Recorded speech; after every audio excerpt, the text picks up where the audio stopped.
Low valued viewers, it is Tpull versus Cordus. In this face-off here at Tpull's Corner, welcome. This new deck is part of the Kaizen Evil series, which now has its own playlist. So if you haven't seen all of them, there's a good 5-6 videos already. The idea was we were starting at the bottom of the barrel with the most evil, depraved decks one could imagine available to construct in Magic the Gathering. And it's based upon the Japanese concept of Kaizen, which is an idea of incremental self-improvement, so just getting a little bit better each day. So applying that to my deck building theory here, I decided I would make it a goal to, the next deck I would make would be 1% less evil. It'd be 1% better each time. So if you're new, or if you've missed one in the series and want to catch up, there's 5 or 6 videos now in the Kaizen Evil playlist, and you can see the depths from which we sprang and to where we are now. This is the newest entry. It's based upon the evil within the company Wizards of the Coast itself. Evil that the designers and developers of the company inflict upon the game in full awareness of what they're doing. And we're going to explain this as we go along. The history dates all the way back to Alpha. The lurking evil in the origins of Magic the Gathering, and how it's perpetuated even into the modern day. Maybe not as evil as pure discard, but still pretty evil, I would say. What else would you call it when there's something that they can introduce into the game that will unbalance the game? And they've known it. And they've crafted rules to change the entire game around it. And then they introduce cards that give it an exception.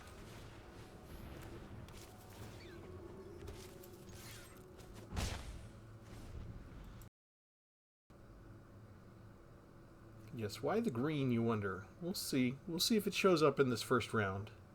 Our opponent is playing a Dragons of Tarkir deck, most likely. Dragons deck already. We're under the Streets of New Capenna rules. My favorite theory, if they're playing 3 colors, they will get all 3 colors by their 3rd land drop. And there's an indestructible creature.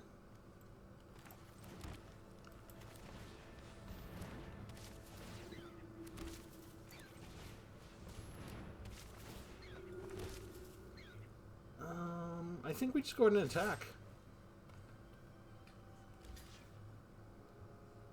Cordus is automatically indestructible. Pretty good for a 4-drop.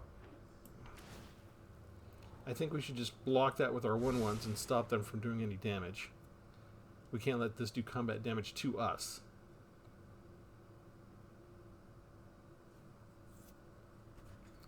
Which they may think it's worth attacking for what they could get. They would get 2 cards, right? And if they're cheap like this, maybe they could get a chump blocker out of it. What did you do? Oh, you just tapped it. That's okay.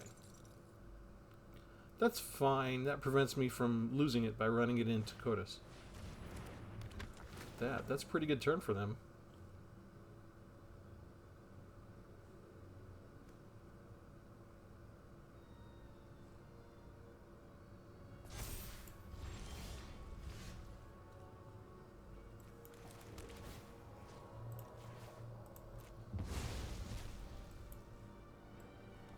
Let me try and get Caretaker's Talent out here. No attacks this turn.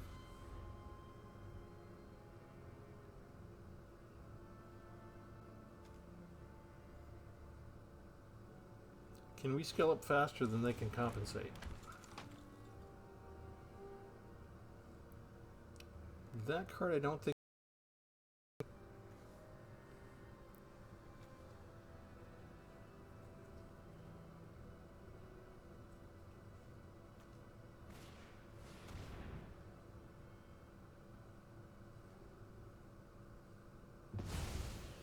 They are emptying their hand all right.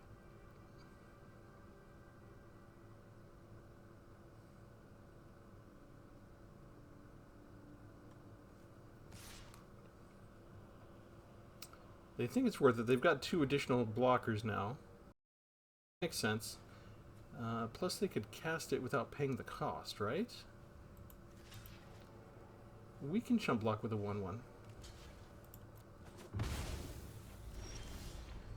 There's the next piece of the puzzle.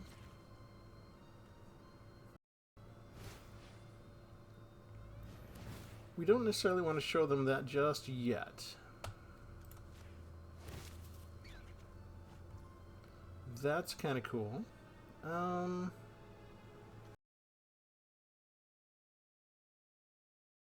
Yeah.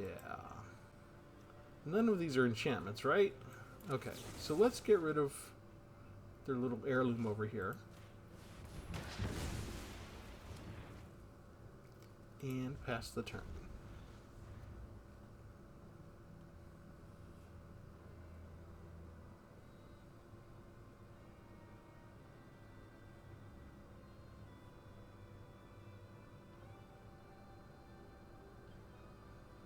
In case you haven't figured out yet, for this card, in this card, you can have any number of cards in your deck. There's no card limit. That's why it's evil.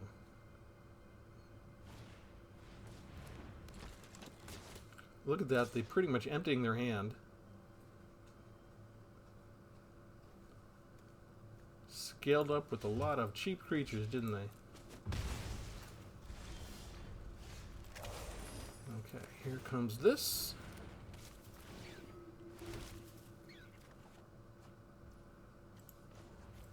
Everybody gets +2. No attacks this turn.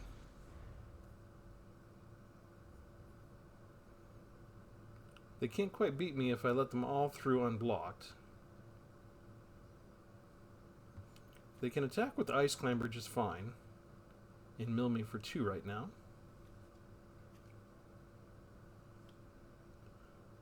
I don't really have anything that's going to target them.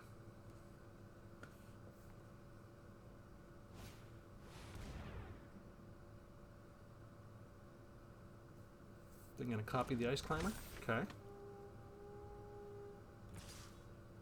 And I can't block that. That is kind of worthless.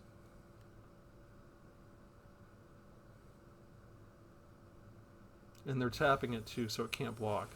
Although that is a good mill because they got rid of my Banner of Kinship. But now they see the other Slime Against Humanity card. And they should be able to understand what it is that I'm up to.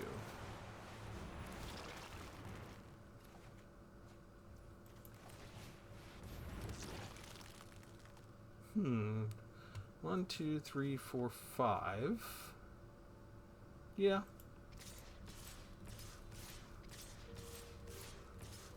Five versus 8.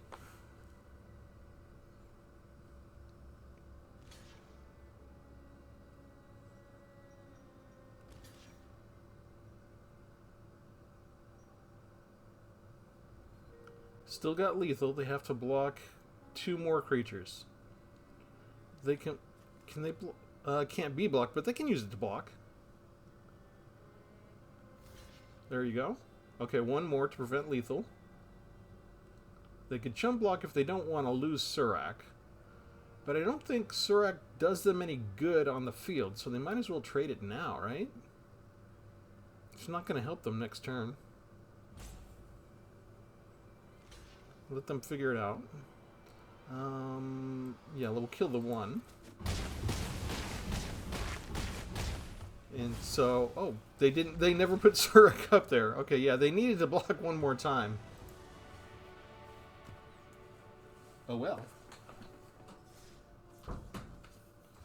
Welcome to Tpull's Corner. Let me go through the deck tech, and as we go, I'll explain some of the history dating back to the days of Alpha of why this is evil. But first, we have 14 copies of Heir Apparent. When the creature enters, create a number of 1/1 white rabbit creature tokens equal to the number of other creatures you control named Heir Apparent. So if we already have 1 Heir Apparent down, we put down a second one, we get a 1/1. If we put down another one next time, that gives us 3 total. So we already have 2 others present, so we get 2 more 1/1s, and so on and so forth. And over here, we have 13 copies of Slime Against Humanity. You create a 0/0 green ooze creature token with trample. You put X 1/1 counters on it, where X is 2 plus the total number of cards you own in exile and in your graveyard that are oozes or are named Slime Against Humanity. So it's kind of cool. You can make a better deck around this by adding in more oozes if you want to do ooze tribal, which you might be tempted to do later. But the key is it comes in as this 0/0 token you see to the right, and then 2 plus. So the first time you play the card, it's going to be a 2/2. It'll be the 0 with the +2 counters on it. And it does that because even though this card goes into the graveyard, it's not there when it does the checking. So when it does the checking for the first token, this sorcery card, this spell, is not going to be in the graveyard yet. So the next time you put out the second one, you're going to get a 3/3 because this first card is going to be in the graveyard. So it'll give you the 0, the 2+1 counters on it, and then plus the first original Slime Against Humanity card once you play your second. And so on and so forth. So every new card you get is going to be a 4/4, then a 5/5, then a 6/6. And greater if they manage to make you discard stuff or exile stuff. So we're not really afraid of discard spell decks against us or exile cards at this point. Why am I playing with these two cards?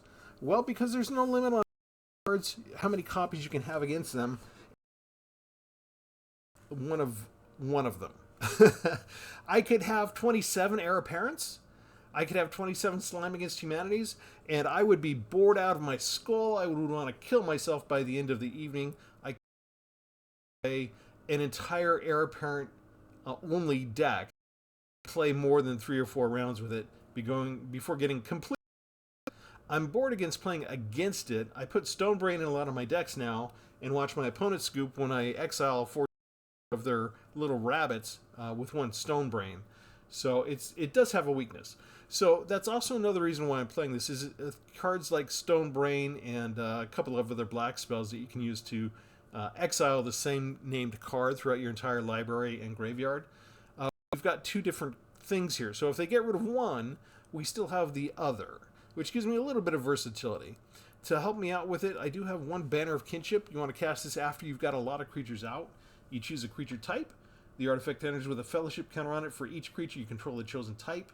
So if you got 5 rabbits out, you get 5 +1/+1 counters on each creature.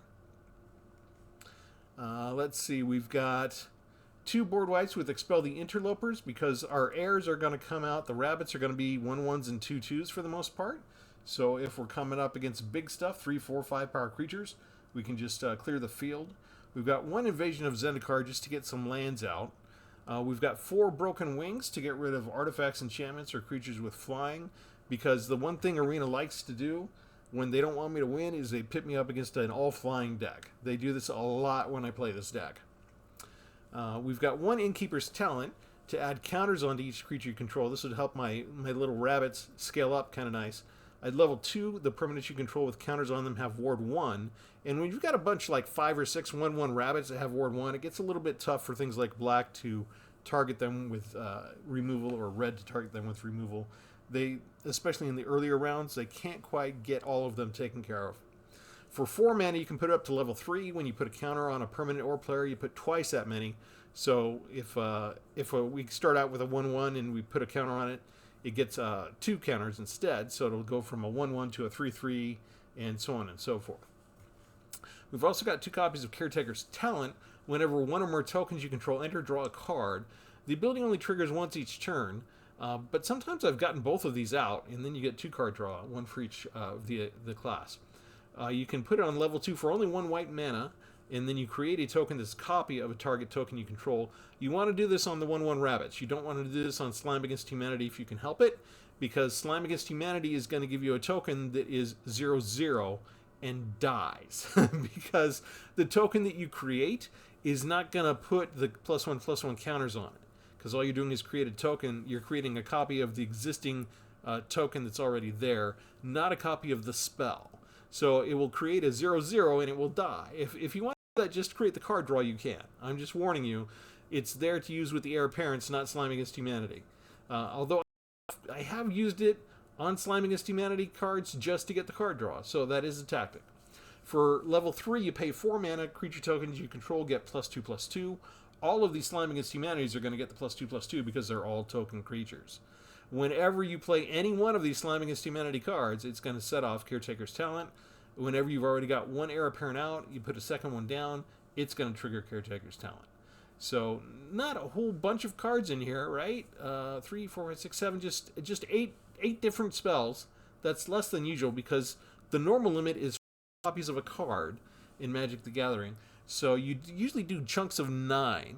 Chunks of 4. 9 chunks of 4 to get your 36 cards and then still have 24 lands. You do see that we have Pit of Offerings to exile stuff that's in their graveyard. We've got 1 Demolition Field to get rid of a special land of theirs. And we've got 2 Restless Prairies that we can turn them into 3 green and white llama creatures. And other creatures you control get +1/+1 whenever the land attacks. So that can also be a little plus up in this whole thing. And let's go into the next round, and let's talk about where these cards come from. They come from Plague Rat. Plague Rat is a rat in Alpha. It cost 3, I think, 2 and black, so 3 total. And it was basically an XX card. I don't know if it had the asterisk instead of the X at the time because Magic wasn't consistent in the Alpha cards. So sometimes you'd see a star, sometimes you'd see an X. They usually meant the same thing. When Magic started getting tournaments, they started to sharpen up the rules. It was pretty loose in the first couple of printings. Playing against dragons again, are we? Yeah, dragons will be tough against us too, because I only have those 4 cards that get rid of flyers. I guess I play this now just so I have the option of playing my 3-dot next turn. It didn't ask me to exile anything. If I had 1 card here, it would give me the option to exile my own graveyard, but it didn't even go through the motions because I didn't have anything in the graveyard. At the end of your step, put a +1/+1 counter. That's not good for us. I think we just play the 1 card for now. And let's see, if they don't have a board wipe, it's possible we could scale up fast enough. They've got 4 colors, and they want to attack. This card is already overpowered, this Hydra. And I missed a land drop.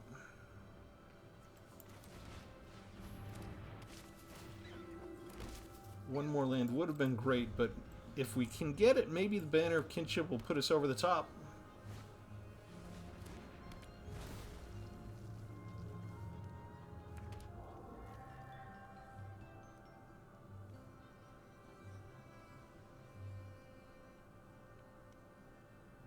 Just 1 untapped land is all we need.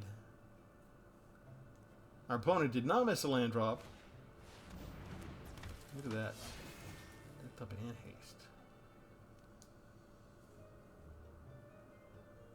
Why do all of these cards look overpowered from this new expansion? They're like, yeah, why am I not playing with these cards yet? I made this deck before the expansion even came out. So I'd have no Dragonstorm cards in this deck configuration. They exile the token?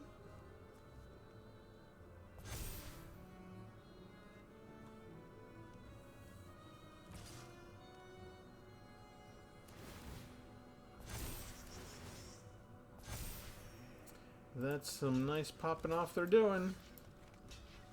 We're going to take the 6. We've got lethal if we get 1 untapped land. Well, that's not quite what I wanted.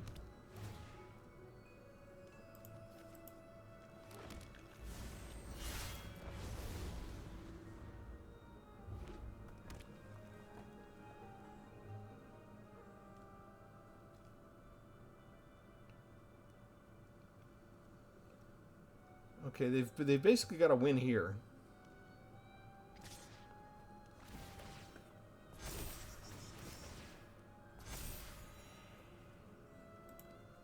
I'm not blocking nothing.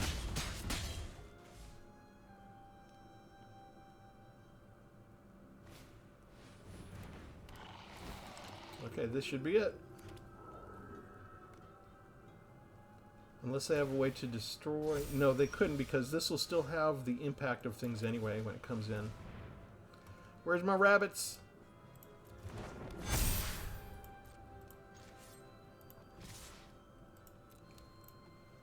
Thank you. Thank you very much.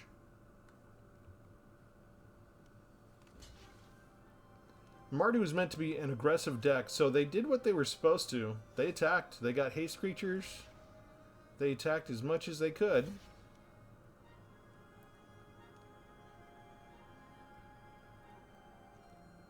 But they can't kill anything that we've got, except for if they had... This had Death Touch, so if they kept that up, they could have traded one. But that's 55 points coming at them, still unaccounted for. They scoop before taking it. So this is common, right? They pummel me down to almost death. And then the second I get a chance to even touch them, they're like, nope, I'm gone. I'm gone. I'm out of here. That's fine. We'll take the win and move on. So back to Plague Rats. Plague Rats came out in alpha. There was no limit on any card back then when the first printing came out. You could have any number of any card that you wanted in the game. Legendary didn't exist. The Legendary rule didn't exist yet. And the way that the game was created with Richard Garfield implementing things, the way that he created limits on overpowered cards was by rarity. So there was no mythic rare. There was just rare. You had common, uncommon, and rare, and that was it. And his idea was that he didn't expect a lot of people to be spending that much money on the game. Because remember, this was just a card game. It was a new game. It was a collectible card game. So it combined this idea of like baseball cards that you might buy more packs to get a rare card. But it was still just a card game. And he thought, 20, 40, 60 bucks people might spend for it. It's a mirror match. They found a mirror match for us, everybody.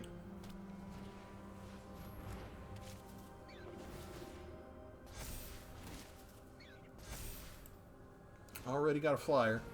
I need one of my 4 anti-flyer cards real quick.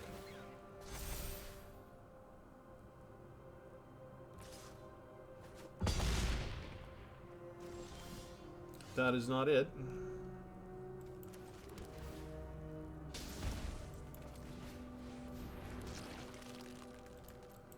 And so you can see how easy it is to have a mostly heir apparent deck and have just one other card that synergizes well with it.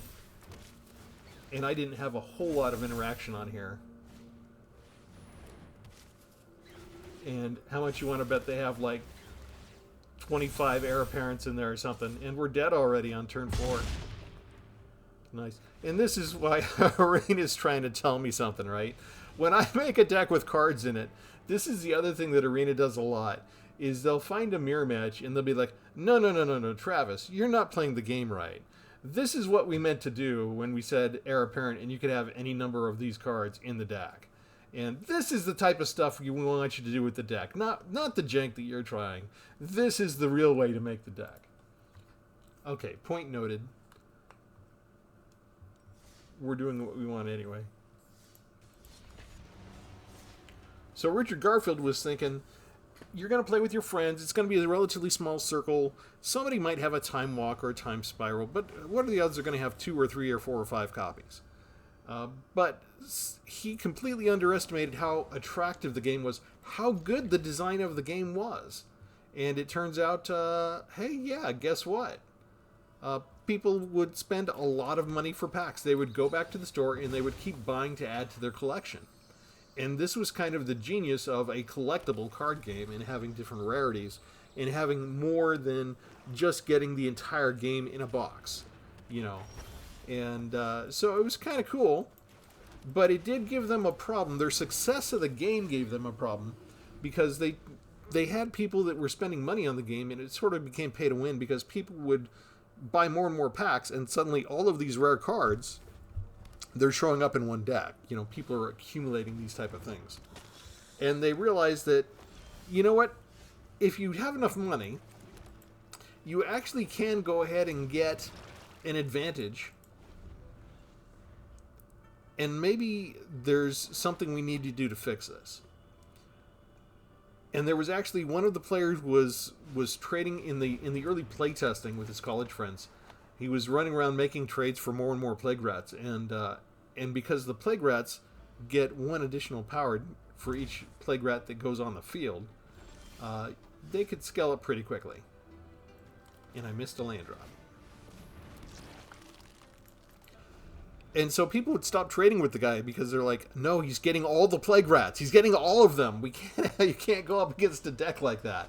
So they literally they stopped trading because they understood what he was trying to do. And here's a cheap outlaw deck with affinity. He's got his casting costs down really low, and we are just being land starved now. And despite our population growth, he's already got us outnumbered and outpowered.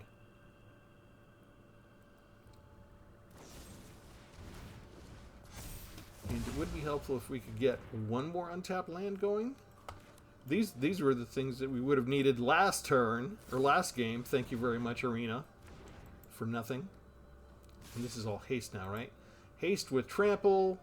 So let's get rid of that one.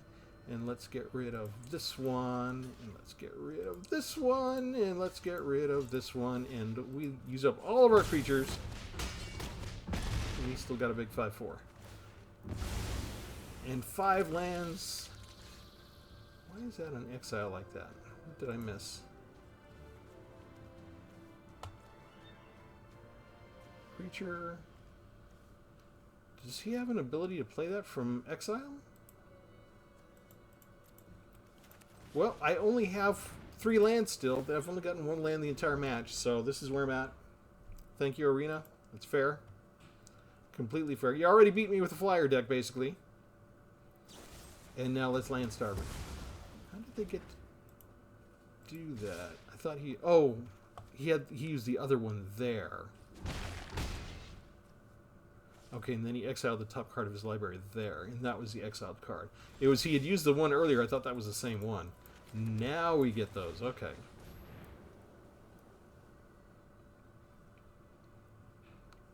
Come on, it's my turn.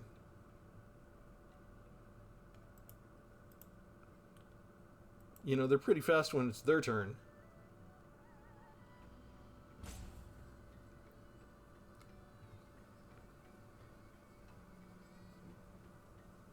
Hello? Thank you. And they have 4 open mana, so if they have removal, they can actually kill this first and prevent even the 1/1 from coming out. Yeah. So they basically had their perfect hand against me. And I could take out a 1/1, but I had another useless card in my hand for the match, and they do not. They had all useful stuff up to this point. So I need something that'll take out the brute next turn for sure. Unlikely. It's a land. Thank you, Arena. That was fair. We keep the land starved decks in. We want you guys to see how Arena treats free-to-play players.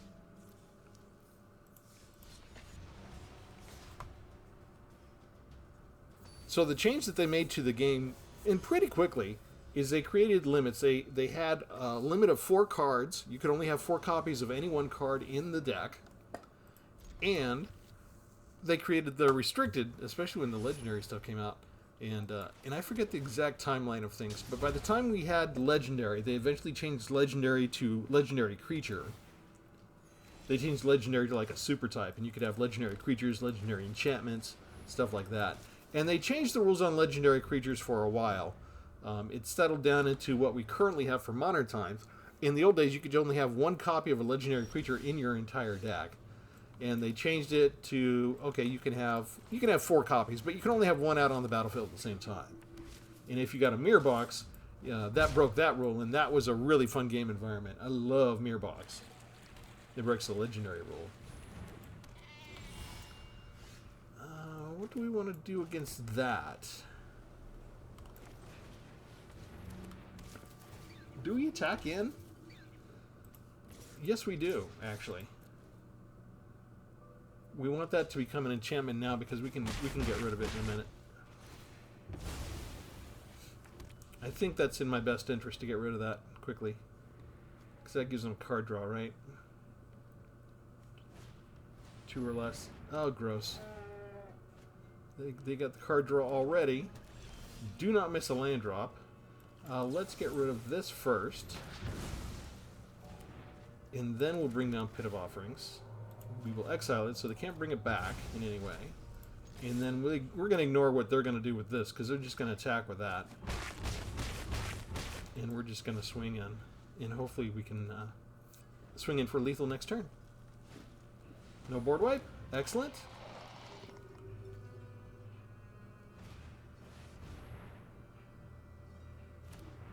They're going to choose Mardu, which is the top, to get an additional trigger. So they're going to attack with 6. Does that change anything with all the life gain they get? That's really a beautiful start to their match.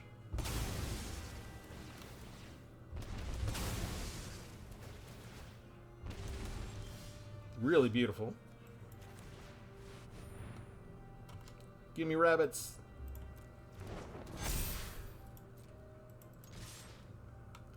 But that is perfectly lethal, even if they do 2 blocks. And they have got to be irritated because this is an awesome combination. They got the 3 specific cards that they needed to get just a ton of health gain, get me down to 8 life by turn 5. So we can't compete.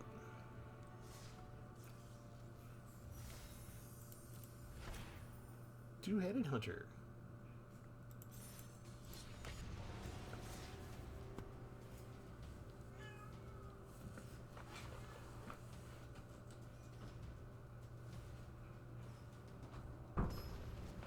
Okay, pardon me, had to let the cat out. Ghostbuster 84 is our next opponent.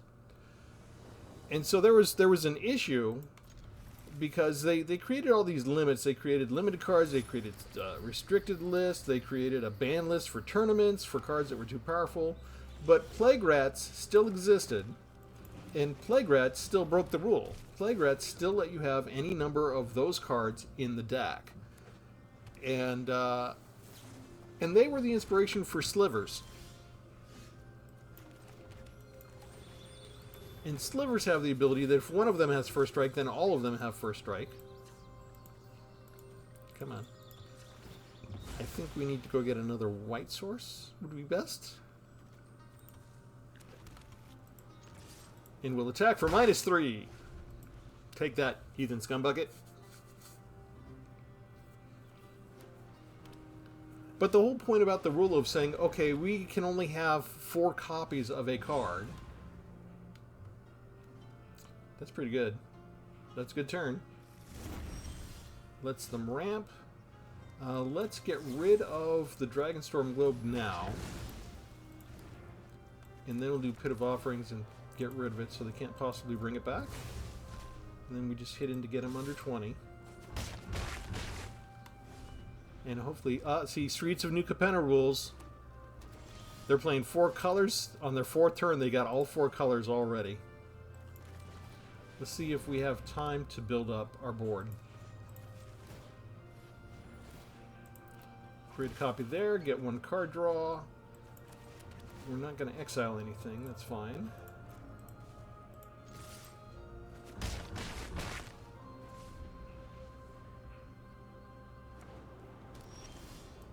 Oh wow, they did nothing? We'll do this. They need a board wipe or some good blockers, or they're pretty much toast. Breaching Dragonstorm. Exile a non-land card. They get a storm card. So they get 2 creatures. Not bad.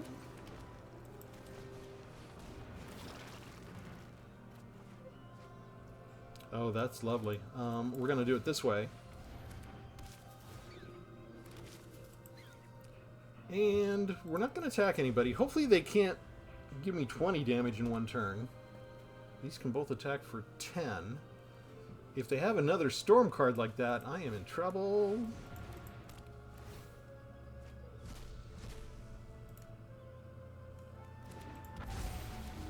Okay, so they get 3 life.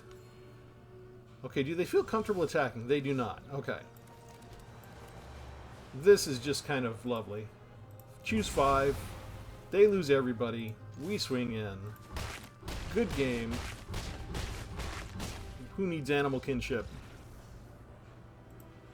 And so you can see some of these rounds go by pretty fast. And we can even tackle the new dragon cards, no matter how overpowered you might think they are. And this is the evil that is the no limits on your card. They've done some experiments that have been kind of interesting. They've done the 7 dwarves, where you could have 7 copies of the dwarves card in your deck, and each one would get +1 for each other copy of the dwarves out. And that's kind of fun. You could say that it's close enough to being limitless. But really, if you have sufficient removal, you can sort of keep a cap on that in a way that you can against things like the heir apparent. But yeah, so if people think slivers are slightly overpowered, because you get 1 down with first strike, you get 1 down with indestructible, you get 1 down with flying, and before you know it, everybody's got everything. And slivers have paved the way for a lot of other cards, like when you look at the Bloomberry expansion, which is where this comes from. There's a lot of synergy on these 10 major animal types, and they're kind of sliver-like in that you put one of them down, and the other ones get some benefit. It's not the same exact thing as slivers. They don't all get the same trait, for example. But you put one down, and it affects everybody else in the same way that slivers affect everybody else. So that's the type of synergy they've done. And so that's the type of danger that we run into when you don't have any limits on your cards. Magic the Gathering, Wizards of the Coast. You knew about this with Plague Rats. You knew about this with all of your other overpowered cards. It's why you created limits on having the cards in the first place. And yet here we are, in the last couple of expansions, you've created 2 different spells that have no limits on the number of cards you can have in the deck. And so these decks that you face, they're very one-dimensional, but you either have the answer or you don't. You can see, we kind of lose fast or we win fast.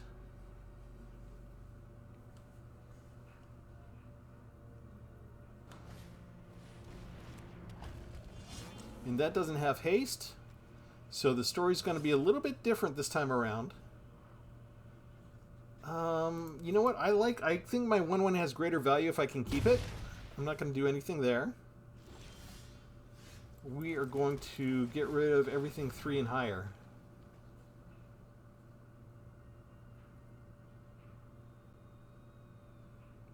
And look at them freeze.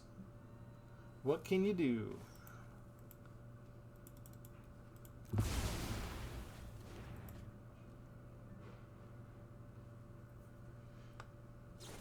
I figured they had removal. That's not the biggest deal. We're going to hold on to our 1/1s. Oh, good. They chump block? Excellent. No, they keep it. Okay. We want to hold on to our rabbits for Banner of Kinship since we have it. Tiny Bones is not really a problem because we have lethal here already. And let's see, that's whenever Tiny Bones does damage. That was a mistake. Now you're really toast.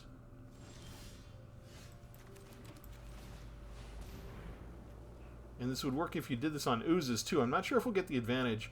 And it's kind of amazing. This is like the 3rd time I've come up with Banner of Kinship, and I only have 1 copy of it in the entire deck. It is possible you could end up with multiple copies in your hand, and it might not work. Like, if you get them too early, too many too early, they're dead cards in your hand. And with the fast pace of the game, you needed spells you could cast rather than 2 5-drops that you couldn't for most of the turns. But yeah, this is why these cards are evil. You can block 1, and you die. And they don't even know about Slime Against Humanity. They don't even know we've got another equally evil card. I guess I'll say that I don't know if I should ever admit to having fun with these evil decks. We've already played more rounds than most of the matches that we have. Starforged Sword. I wonder how many of those I have now.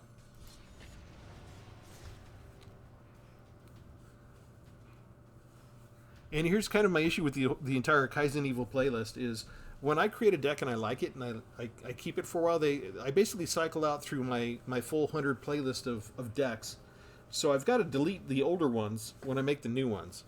So it's not very fun environment right now if you're facing me, because if I want to switch up to my last half dozen decks, you're gonna be facing like an all mill deck, an all discard deck, a pure counterspell deck almost, animal sacrifice, land destruction, poison. These are not decks that people like to face. I am really. I don't think that I'm a pleasant person to go up against in arena these days, because I just made the most evil decks I could think of. And if I'm not in the mood for one particular type of evil, I'll switch to a different deck, but it's just, it's a different type of evil that's just as bad almost. And so I have a lot of people, I'll play one or two counter spells and people will scoop. I'll play a single discard spell on them, they'll scoop. Once they realize I'm playing mill, they'll scoop. I do have a lot of scoopers.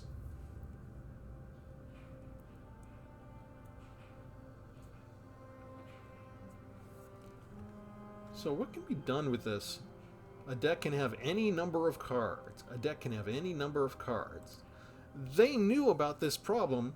It's why they made rules restricting the number of cards you could have in a deck. It's why Plague Rats, you either have the answer for it or you die really quickly against the Plague Rat deck. They made a sorcery one with, this was a couple expansions back. Cost 3 and did 3 damage directly to the opponent, and when you got 5 of them in your graveyard, you could exile all 5 and bring a dragon out, I think, directly onto the battlefield, if I remember right. So that was a fun deck to play. That gave you options. Banner of Kinship already.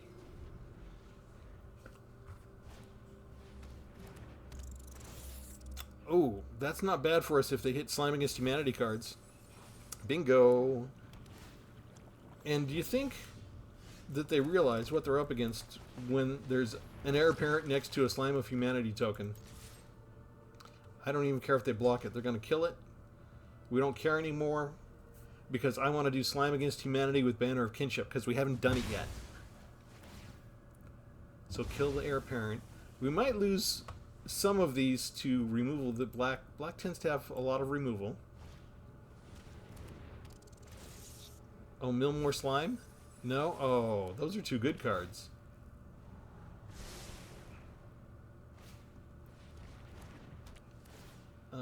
Yeah, I'm gonna discard a card that's gonna make my next card stronger. Thank you.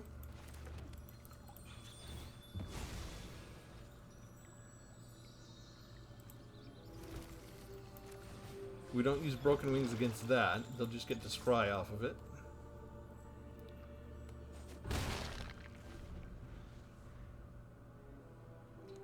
And they kind of need removal spells at this point.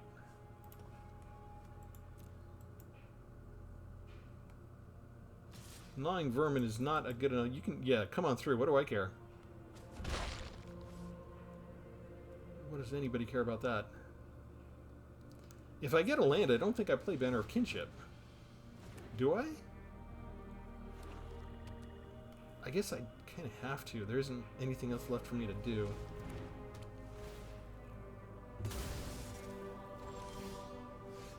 No, I think I hold on to it. They have successfully depleted me.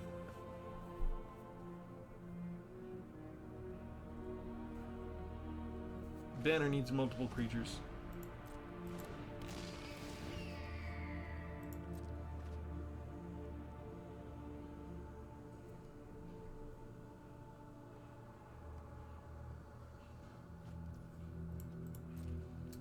Just die when it, yeah, when it's dealt damage.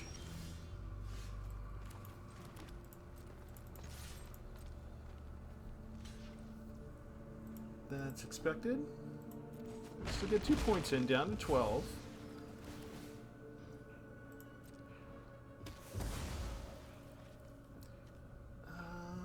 I think we just keep holding on. And I just don't want them to have another discard spell at this point. That would be inconvenient. Wait and see if they cast anything that would help this. Maybe I should just destroyed it before they had the draw discard kind of thing.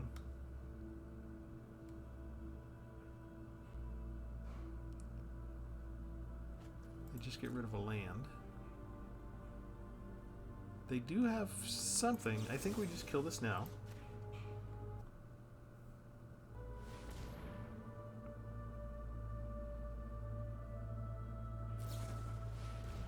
Aha!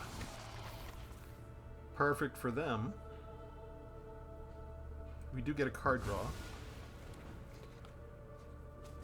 And I don't really want the heir appearance right now. It would be better if I got the Slime Against Humanity. They'd be much bigger. I have to keep the planes now in case they force me to discard. Which is fine. I don't really need more than 6 lands after this anyway.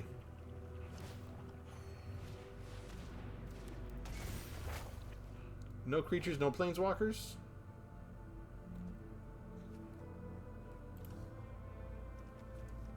They could bring back a rat, or they could bring back one of my hares.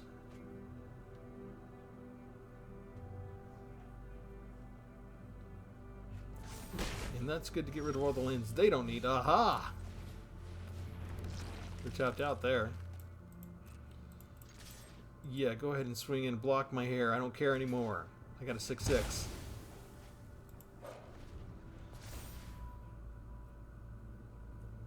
Ah, they're just going to get removal though, aren't they?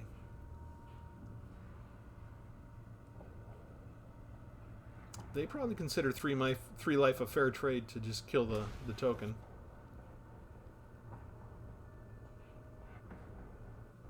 Plus they know I've got Banner of Kinship now. Definitely have the advantage now. They went and got the exact card they wanted, and they still felt the need to sort of do this kind of stuff. Another flyer would be good for them. That means these are cards, huh?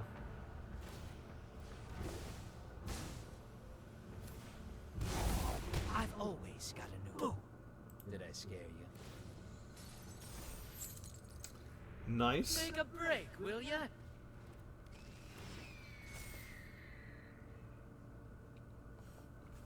Yeah, their card draw advantage is killing us.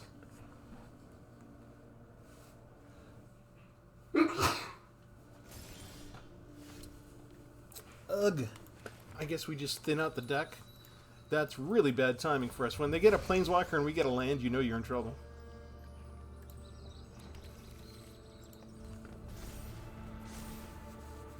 So many other cards. What do we run? Let's see, 4, 7, 8, 9 lands. 10 lands with Fable there. So 10 lands and not quite as... What, 13, 14, 15 spells? I just hate a fair fight. It's not bad, but they got rid of all the lands they didn't need. What was their most expensive card? 4? We are going up against a lot of basically 1 to 4 mana decks.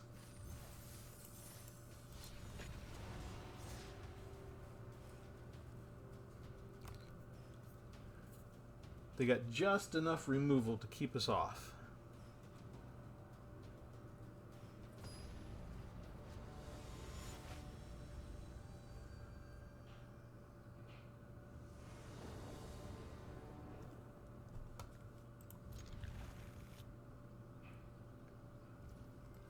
Hello, Mike.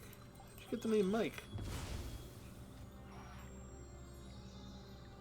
Is that your real name?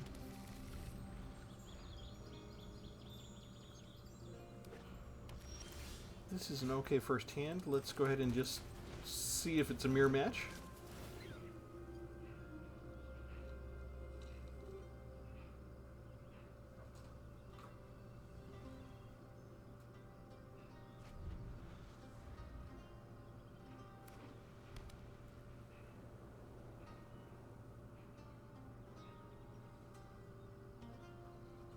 We do have an answer if they have a flyer this time. Hey, look, there's a flyer.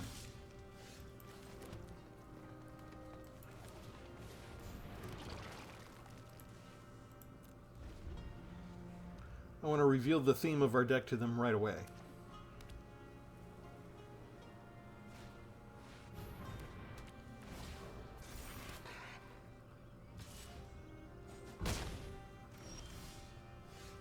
Well, if you're going to do that...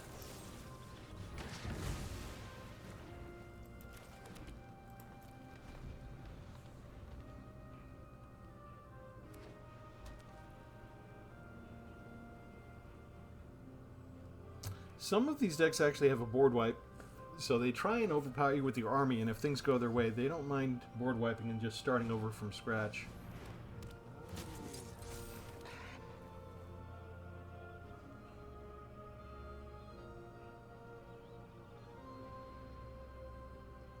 And you notice 3, 2, again, the cheap decks, 2, which we're mostly 2 and 3 ourselves, so we can't complain too much.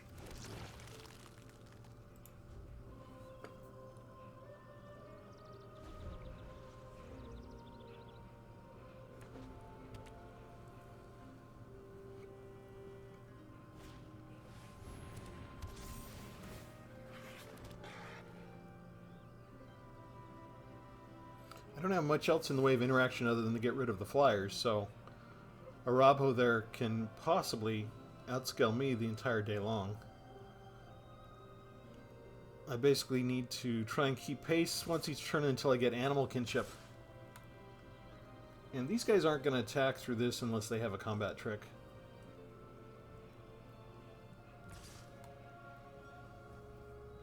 So we're actually going to take this. And that's the problem against cat decks. This is basically another sliver type deck.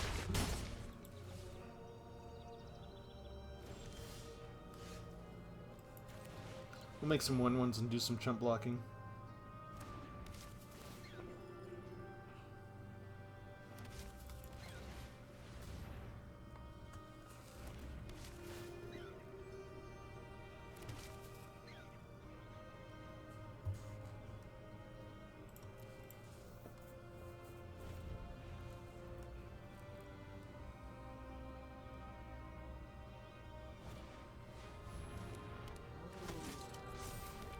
All they need is one life gain kicker and they're off to the races. They've got just as many creatures as I do already.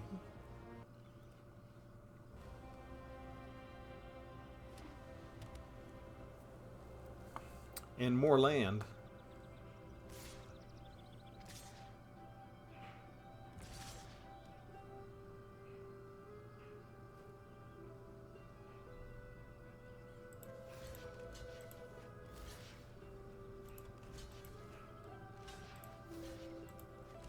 I'm going to let one get through.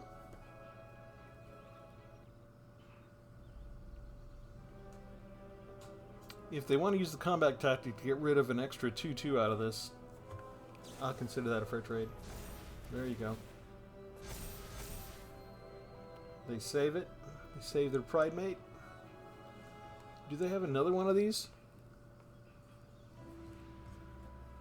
Do they think it's worth doing?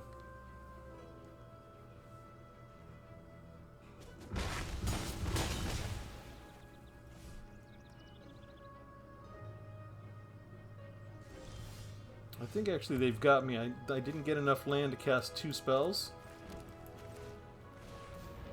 And all they need is one more of these. One more 1-drop and they've got lethal on me.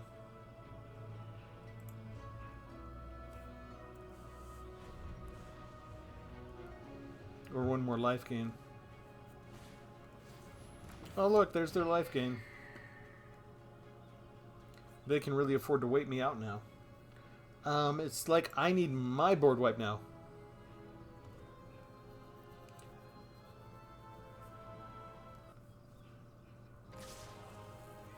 Yeah, they've got a combat trick. And I don't have any choice.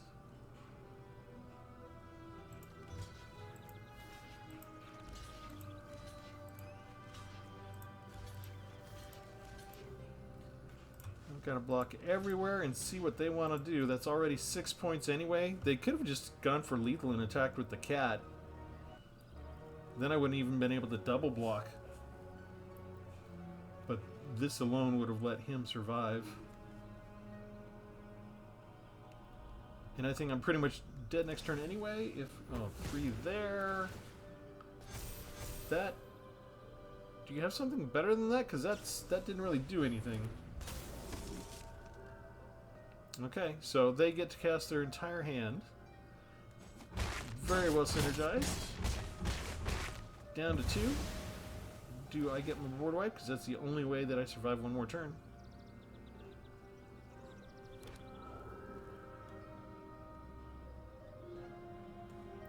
What are the chances? 1 in 48. Oh, they give me my 6th land. That's a little late. We'll go away.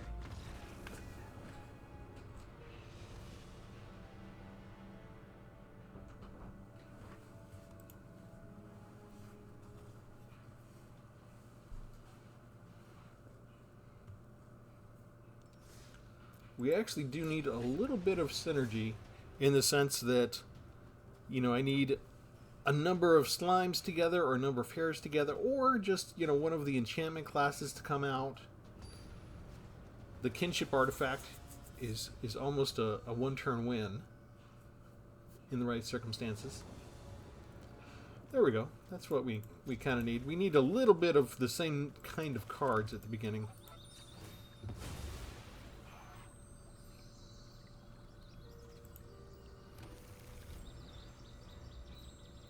And this does mean I've got a definite spell I can cast for the next 4 turns. 5 turns. This is probably the pre-made. I don't see anybody playing Mild-Mannered Librarian unless they're playing with the pre-made Foundations deck. Well, no, that's not pre-made. I revise my opinion.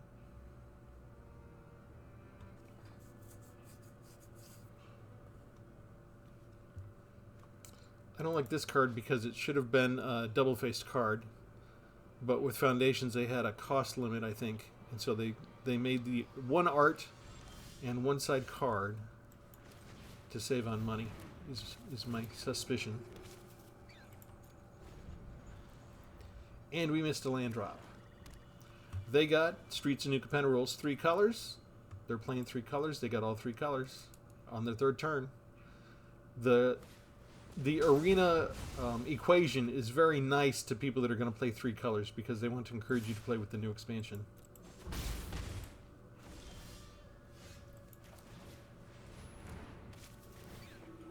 I didn't block there, but I think I can keep the 2 1/1s as chump blockers next time.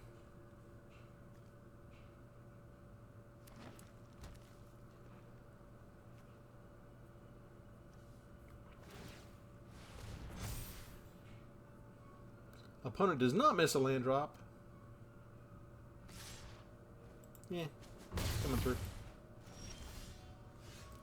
Hey, we finally got something.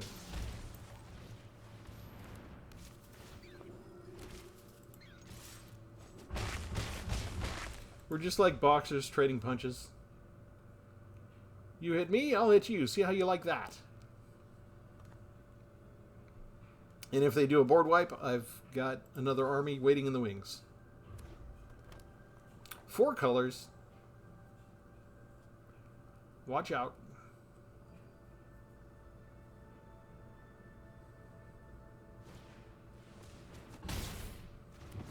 How dare you, sir?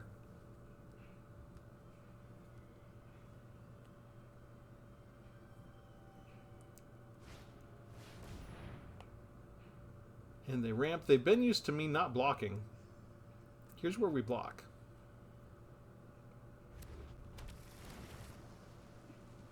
They're playing 5 colors. Thought you had a friend. Now you have nothing. Ooh, that's a good card.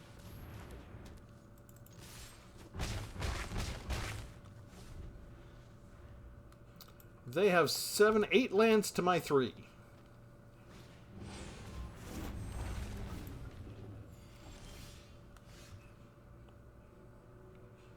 That would have been nice.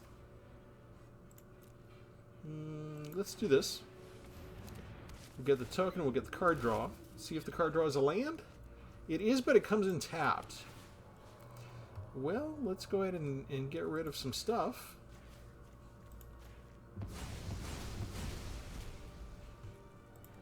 And then we can do this and create another token here. And we don't attack this turn. If they don't have good creatures to block, we've got lethal next turn.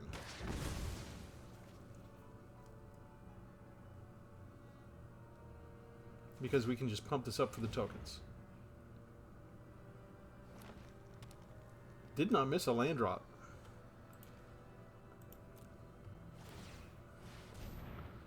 It looks worse than it is. They're going to scoop, aren't they? Because they used the spell to ramp, so they got extra land out. But we just do this, and we win with 4 lands.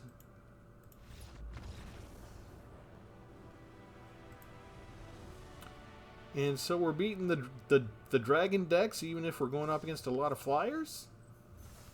It's good. I could go on like this for a while. I do not want to do an entirely heir apparent deck.